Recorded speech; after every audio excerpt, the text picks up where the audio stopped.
ഓം നമോ നാരായണായ. ശ്രീമന്നാരായണീയം ദശകം 6, 5 ശ്ലോകങ്ങൾ കഴിഞ്ഞു. 6-ാമത്തെ ശ്ലോകം. ജഗത്തിൽ മുഴുവനും നിറഞ്ഞു നിൽക്കുന്ന ആ വിരാട് സ്വരൂപത്തിൻ്റെ വർണ്ണന തന്നെയാണ്. സകല ചരാചരങ്ങൾക്കും ആധാരം ഭഗവാൻ തന്നെയാണ് എന്ന് ഉറപ്പിക്കുകയാണ് ഈ വിരാട് സ്വരൂപ വർണ്ണനയിൽ കൂടെ. നമുക്കൊക്കെ തളരുന്ന നേരത്ത് പിടിക്കാൻ ഒരു വടി വേണ്ടേ, ഊന്നുവടി വേണ്ടേ? അതിന് ഈ വിരാട് സ്വരൂപ വർണ്ണന ഏറെ സഹായിക്കും. 6-ാമത്തെ ശ്ലോകത്തിൽ പറയുന്നത് ഭഗവാന്റെ മന്ദസ്മിതം എന്താണ്, ശ്വാസം എന്താണ്, ജിഹ്വ എന്താണ്, വാക്കുകൾ എന്താണ്, പിന്നെ സ്വരങ്ങൾ എന്താണ്, വായ എന്താണ്, കൈകൾ, സ്തനങ്ങൾ, ഇതൊക്കെ എന്താണ് എന്നാണ്. ശ്ലോകം നോക്കാം. മായാവിലാസഹസിതം ശ്വസിതം സമീരോ ജിഹ്വാജലം വചനമീശ ശകുന്തപംക്തി സിദ്ധാദയ സ്വരഗണ മുഖരന്ധ്രമഗ്നിർ ദേവാഭുജാ സ്തനയുഗം തവ ധർമ്മദേവാ. ജഗത്തിലെ സകല ജീവികളെയും മോഹിപ്പിക്കുന്ന മായ ആകുന്നു അവിടുത്തെ മന്ദസ്മിതം. എങ്ങനത്തെ മന്ദസ്മിതം? വിലാസഹസിതം, വളരെ ശോഭിക്കുന്നതായ മനോഹരമായിട്ടുള്ള ആ പുഞ്ചിരിയാണ് മായ. ആ മായ കൊണ്ട് ഭഗവാനിലേക്ക് ആകർഷിക്കുകയാണ് നമ്മളെ. ഭൗതികതയോട് പോയി ഇങ്ങനെ ഒട്ടല്ലേ, അതിൻ്റെ മുകളിൽ നമുക്കൊരു ജന്മലക്ഷ്യമുണ്ട് എന്നുള്ളത് മനസ്സിൽ തെളിയിച്ചു തരുന്ന ആ മനോഹരമായിട്ടുള്ള പുഞ്ചിരി. യശോദാമ്മയുടെ കണ്ണിലുണ്ണിയായിട്ട് മനോഹരമായിട്ടുള്ള പുഞ്ചിരി കൊണ്ട് ധന്യയായിട്ടുള്ള അമ്മയെ എത്ര തവണ മയക്കിയിട്ടുണ്ടല്ലേ ഉണ്ണിക്കണ്ണൻ. കൂട്ടുകാരെയും ഗോപികമാരെയും ഈ ദേവന്മാരെ പോലും, പിന്നെ ഭക്തന്മാരുടെ കാര്യം പറയാനില്ലല്ലോ. അങ്ങനെ മയക്കിയിട്ടുള്ള ആ പുഞ്ചിരി എന്താണ്? അവിടുത്തെ പുഞ്ചിരി മായയാകുന്നു. മായാവിലാസഹസിതം. പിന്നെ ശ്വസിതം സമീരോ, ശ്വാസം നമുക്ക് ലഭിക്കുന്ന കാറ്റാണ്. ശ്വാസം പോലും പഞ്ചപ്രാണനായിട്ടുള്ള ആ വായു നമ്മളുടെ ശരീരത്തിലെ ഓരോ പ്രവൃത്തികളെയും നടത്തുന്നത് ആ പഞ്ചപ്രാണനുകൾ ശരീരത്തിൽ ഇങ്ങനെ സഞ്ചരിക്കുന്നത് കൊണ്ടാണ്. ആ വായുവായിട്ട് എല്ലാ ദിക്കിലും നിറഞ്ഞു നിൽക്കുന്നത് ഭഗവാന്റെ ശ്വാസമാകുന്നു. ശ്വസിതം സമീരോ, സമീരൻ എന്ന് പറഞ്ഞാൽ കാറ്റ്. ജിഹ്വാജലം, അവിടുത്തെ ജിഹ്വ നാവ് എന്താണ്? ജലം ആകുന്നു. സകല വെള്ളം എവിടെ കാണുന്നു അതൊക്കെ ഭഗവാന്റെ നാവാണ്. ജ്ഞാനേന്ദ്രിയവും കർമ്മേന്ദ്രിയവുമായിട്ട് ഒരേ ഒരു വസ്തുവുള്ളൂ, അത് വാക്കാണ് അല്ലെങ്കിൽ നാക്കാണ്. നമ്മളെ നയിക്കുന്ന ഈ നാവ് ഭഗവാന്റെ ജിഹ്വയാണ്. അതിൽ ജീവാമൃതമായിട്ടുള്ള ജലമാണ് എന്നത് നമ്മൾ അറിയണം. പിന്നെ വചനം, വാക്കെന്താണ്? വചനം ഈശ ശകുന്തപംക്തി, ഈശ്വര അവിടുത്തെ വാക്കുകൾ എങ്ങനെയാണ്? ശകുന്തങ്ങൾ, പ്രാവിൻ്റെ പോലെ, ശകുന്തപക്ഷികളുടെ പോലെ, അല്ലെങ്കിൽ കൂട്ടമായിട്ട് പറക്കുന്ന ഏതൊരു പറവയെയും പോലെയുള്ളതാണ്. പറവയും ആണ് അവിടുത്തെ വാക്കുകൾ. വാക്ക് കൂട്ടമായിട്ടാണ് വരിക, ഒറ്റയ്ക്കൊറ്റയ്ക്കല്ല.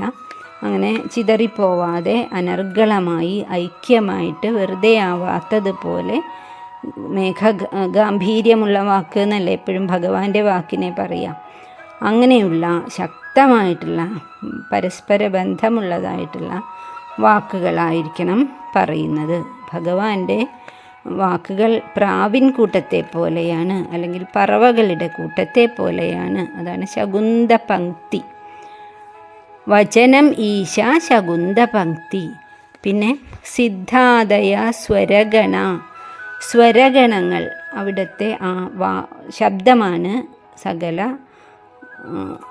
ഈ ലോകത്തിലുള്ള സകല സ്വരങ്ങളും അത് സിദ്ധന്മാരും ചാരണന്മാരും ഗന്ധർവന്മാരും കിന്നരന്മാരും ഒക്കെ പാടി കീർത്തിച്ചു കൊണ്ടിരിക്കുന്നു.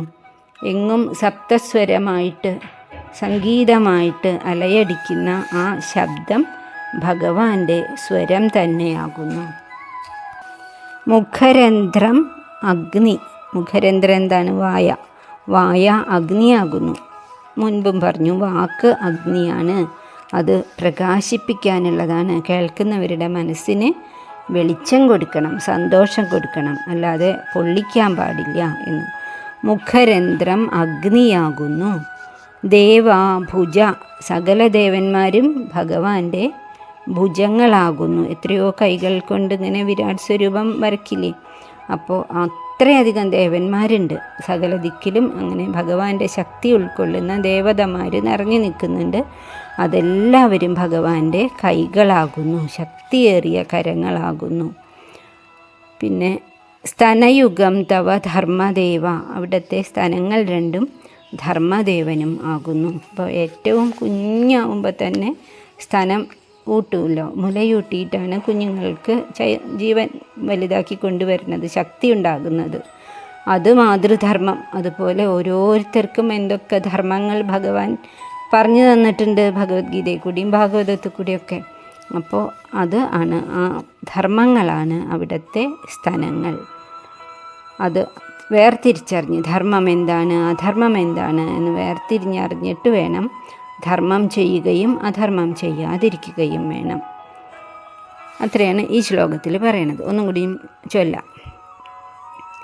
മായാവിലാസഹസിതം ശ്വസിതം സമീരോ ജിഹ്വാജലം വചനമീശ ശകുന്തപംക്തി സിദ്ധാദയാ സ്വരഗണ മുഖരന്ധ്രമഗ്നിർ ദേവാഭുജ സ്തനയുഗം തവ ധർമ്മദേവ. 7ാമത്തെ ശ്ലോകം കൂടി നോക്കാം. അതിൽ പറയണത് ഭഗവാന്റെ പുറം ഭാഗം എന്താണ്, പൃഷ്ഠം എന്താണ്, മനസ്സ്, ഹൃദയം, കുക്ഷി, വസനം, ലിംഗം, വൃഷണങ്ങൾ, ഇതൊക്കെ എന്താണ് എന്നാണ്. പൃഷ്ഠം തു അധർമ്മ ഇഹ ദേവ മനസ്സുധാംശുർ അവ്യക്തമേവ ഹൃദയാംബുജമംബുജാക്ഷ കുക്ഷി സമുദ്രനിവഹ വസനം തു സന്ധ്യേ ശേഭ പ്രജാപതിരസൗ വൃഷണൗ ച മിത്ര. പൃഷ്ഠം എന്ന് പറഞ്ഞാൽ പുറം ഭാഗം, ചെയ്യാതിരിക്കേണ്ട കാര്യങ്ങളാണ് ഭഗവാന്റെ പുറം ഭാഗം. അത് അധർമ്മങ്ങളാണ് എന്നാണ്. പൃഷ്ഠം തു അധർമ്മ. മനസ്സോ മന സുധാംശു. മനസ്സ് അമൃതകിരണങ്ങളുള്ള സുധാംശുവാണ്, ചന്ദ്രനാകുന്നു. മനസ്സിൻ്റെ ദേവതയായിട്ടും ചന്ദ്രനെ തന്നെയാണ് സങ്കല്പിക്കുന്നത്. ചന്ദ്രകിരണങ്ങൾ പോലെ ഭഗവത് ചിന്തയും നമ്മളുടെ മനസ്സിനെ സന്തോഷം തരുന്നതാണ്. പിന്നെ അവ്യക്തം ഏവ ഹൃദയാംബുജം അംബുജാക്ഷ. ഹൃദയം ആകുന്ന താമര എന്താണ്? അവ്യക്തമാണ്. അവ്യക്തത്തിനെ തന്നെയാണ് മായ അല്ലെങ്കിൽ പ്രകൃതി എന്ന് പറയാം. ഹൃദയം എന്ന് പറഞ്ഞാൽ ഒരാളുടെ ജീവനാണ്, ജന്മം ആണ്. ഹൃദയത്തിലാണല്ലോ സകല ജനങ്ങളുടെയും ഹൃദയശേ തിഷ്ഠതി അർജുന എന്നാണ്. ഹൃദയത്തിലാണ് ഈ രക്തം പമ്പ് ചെയ്യുന്ന, ഹൃദയത്തിലല്ല. ആധ്യാത്മികമായിട്ടുള്ള ഒരു ഹൃദയമുണ്ട്. ഏത് ലോകത്തായാലും ഞാൻ എന്ന് പറയുമ്പോൾ നമ്മളുടെ കൈ അറിയാതെ പോകുന്ന ഒരു സ്ഥലമുണ്ട് വലത്തെ ഭാഗത്ത്, ഹൃദയത്തിൻ്റെ തൊട്ട് അപ്പുറത്തായിട്ട്. അതിനെയാണ് ഇവിടെ ഹൃദയം എന്ന് പറയുന്നത്. ആ ഹൃദയം ഭഗവാന്റെ വാസസ്ഥാനമാകുന്നു. അതാണ് പ്രകൃതി എന്ന് പറയുന്നത്. തുടക്കം എവിടെയാണ്, ഒടുക്കം എവിടെയാണ് എന്ന് നമുക്ക് അവ്യക്തമാണ്. നമ്മളുടെ ജന്മത്തിൻ്റെ കഴിഞ്ഞ ജന്മം എന്തായിരുന്നു, വരാൻ പോകുന്ന ജന്മത്തിൽ ആവും എന്നുള്ള കാര്യമൊക്കെ അവ്യക്തമാണ്. ആ അവ്യക്തതയെ അല്ലെങ്കിൽ മായയെ ആണ് ഹൃദയം എന്ന് പറയുന്നത്. പിന്നെ കുക്ഷി എന്ന് പറഞ്ഞാൽ വയറ്. കുക്ഷി സമുദ്രനിവഹ. സകല സമുദ്രങ്ങളും ഭഗവാന്റെ കുക്ഷിയാകുന്നു. കുക്ഷി വയറാണ്. സമുദ്രനിവഹം ഒരു സമുദ്രമല്ല, എല്ലാ സമുദ്രവും. 7 സമുദ്രങ്ങളെക്കുറിച്ച് നമ്മൾ പഠിച്ചിട്ട് തന്നെ ഉണ്ടല്ലോ. കുമിളകൾ പോലെയുള്ള ജലത്തുള്ളികൾ പോയി ഒന്നായി അരുവിയായി നദിയായിട്ട് അവരുടെ ലക്ഷ്യമായിട്ടുള്ള ആ സമുദ്രത്തിലേക്ക് സന്തോഷത്തോടു കൂടി, സമുദ്രത്തിൻ്റെ അടുത്തെത്താറാകുമ്പോഴേക്കും സന്തോഷം ഇങ്ങനെ കൂടും, ഒഴുക്കും ആ ബഹളവും ഒക്കെ കൂട്ടിയിട്ടാണ് സമുദ്രത്തിലേക്ക് അങ്ങോട്ട് എത്തുക നദികൾ. അതുപോലെ മനുഷ്യരുടെയൊക്കെ ജന്മലക്ഷ്യം ഭഗവാനോട് ചേരലാണ്. പ്രളയ സമയത്ത് നമ്മൾ കണ്ടതല്ലേ, എല്ലാ ജീവനും എല്ലാ ബീജവും ഭഗവാനിൽ ലയിച്ചു ചേരും. ഉണരുന്ന സമയത്ത്, പ്രളയം കഴിഞ്ഞ് സൃഷ്ടിയുടെ സമയത്താണ് ആ കുക്ഷിയിൽ നിന്നും മായ ഉണരുന്നതും എല്ലാം. അങ്ങനെ ഭഗവാന്റെ വയറാകുന്നു സകല സമുദ്രങ്ങളും. പിന്നെ ഭഗവാന്റെ വസ്ത്രം എന്താണ്? വസനം തു സന്ധ്യ. വസനം വസ്ത്രം, ഭഗവാന്റെ വസ്ത്രങ്ങളാണ് ത്രിസന്ധ്യകളും.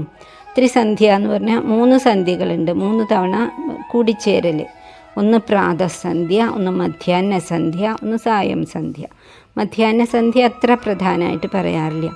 അപ്പോൾ പ്രാതസന്ധ്യ രാത്രിയും പകലിൻ്റെ ആരംഭവും കൂടി ചേരുന്ന ആ സമയം. അതുപോലെ തന്നെ സായം സന്ധ്യ, പകൽ വീണ്ടും രാത്രിയോട് ചേരുന്ന ആ 2 സമയങ്ങളും തീർച്ചയായിട്ടും ഭഗവാന്റെ വസ്ത്രങ്ങളാകുന്നു. നല്ല മനോഹരമായിട്ടുള്ള ഊർജപ്രദമായിട്ടുള്ള സമയമാണ് അത് രണ്ടും. ആ സമയത്ത് ഭഗവാനെ ഓർക്കുമ്പോൾ കൂടുതൽ ഫലമുണ്ടാകും. പിന്നെ ശേഭം പ്രജാപതി. ശേഭം ലിംഗമാണ്, സൃഷ്ടികർത്താവായിട്ടുള്ള പ്രജാപതിയാണ് ലിംഗം. വൃഷണങ്ങൾ, വൃഷണൗച്ച മിത്ര, മിത്രനും അരുണനും, മിത്ര വരുണന്മാരാണ് 2 വൃഷണങ്ങൾ, സൂര്യനും വരുണനും.